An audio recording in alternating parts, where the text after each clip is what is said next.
Tung tung tung tung tung tung tung tung tung सहूर। ढोलकपुर अब खुशी से जी रहा था। ना कोई लाश मिलती थी, ना कोई रात में चीखों की आवाज आती थी, क्योंकि ढोलकपुर के बीच रक्षक बन के खड़ा था थुंग थुंग थुंग साहुर। अब हर पूर्णिमा पर लोग थुंग थुंग थुंग साहुर की याद में सिर्फ एक दिया ही नहीं जलाते थे, बल्कि उसे एक पवित्र त्योहार की तरह मनाते थे।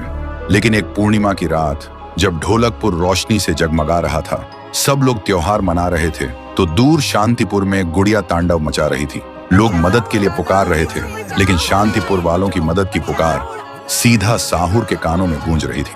पुकार सुनते ही थुंग थुंग थुंग साहुर तुरंत सूखे पेड़ से बाहर निकला और ढोलकपुर वालों से कहा, मुझे जाना होगा, तुम सब त्योहार मनाते रहो, मैं जल्दी लौटूंगा। और अगले ही पल वह अंधेरे को चीरते हुए शांतिपुर की तरफ निकल पड़ा। लेकिन साहुर के जाने के बाद ढोलकपुर अचानक अजीब सी खामोशी में डूब गया। सब लोग अपने अपने घरों में जाकर सो गए, लेकिन उन्हें यह नहीं पता था कि ढोलकपुर की सीमा पर गहरे अंधेरे में एक साया खड़ा था, जो गांव को घूर रहा था और धीरे से फुसफुसा रहा था, अब शिकार शुरू।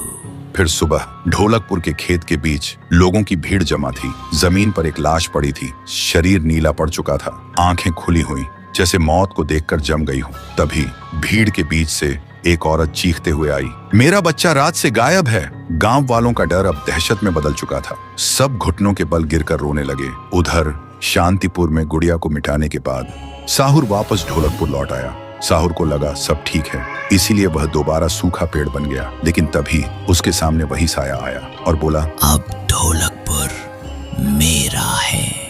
लेकिन साहुर को कुछ समझ आने से पहले ही उस साये ने अपने काले जादू से एक भयंकर सांप निकाला और साहुर को पूरी तरह जकड़ लिया। साहुर ने गुस्से से पूछा, कौन हो तुम? साये ने बस इतना कहा, 150 साल पहले।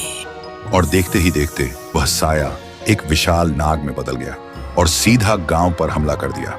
लोग जान बचाने के लिए इधर उधर भागने लगे और हर तरफ सिर्फ और सिर्फ चीख पुकार गूंज रही थी।